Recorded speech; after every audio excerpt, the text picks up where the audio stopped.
tupikka kirib qolgan ayolga ko'pchilik sabr qil, yaxshi bo'lib ketar deydi-da. Misol uchun ko'p ayol o'zini xo'jayinini yaxshi ko'rmaydi, erini sevmaydi, majbur yashaydi, nimagadir asoslanib farzandigami yoki qaytib kelib qolgan qiz degan nomni olmasligi uchunmi yoki otasini uyiga sig'maganligi uchunmi erini uyida majbur yashaydi-da, unga yana kamiga dabavka nima deydi? Sabr qilaver deydi. Men efirlarimizda aytaman, "Voy, ayol kishi hech qachon erini birdaniga yomon ko'rib qolmaydi." Ayol kishi ketishi uchun yillar ketadi. U ozginadan qo'shilib boradi. Kunlar, oylar, yillar davomida sabr qilib oxiri finishga yetib keladi. Endi unga sabr qil desangchi, nima bo'ladi aytaymi? Yo u o'zini tashlaydi 4-etaj, 5-etajdan, yo o'zini osadi yoki yoqadi.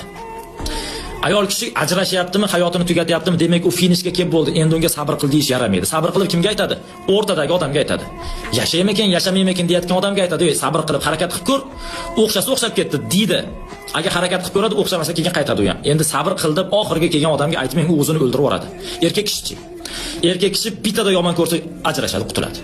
Ayolni tabiati o'ta kuchli, fizikasi, nima deydi, transformatsiyasi juda kuchli ayol kishining. Biz ojiz deb o'ylashimiz mumkin, lekin ular kuchli hisoblanadi, sabr tomonlama, immunitet tomonlama hattoki.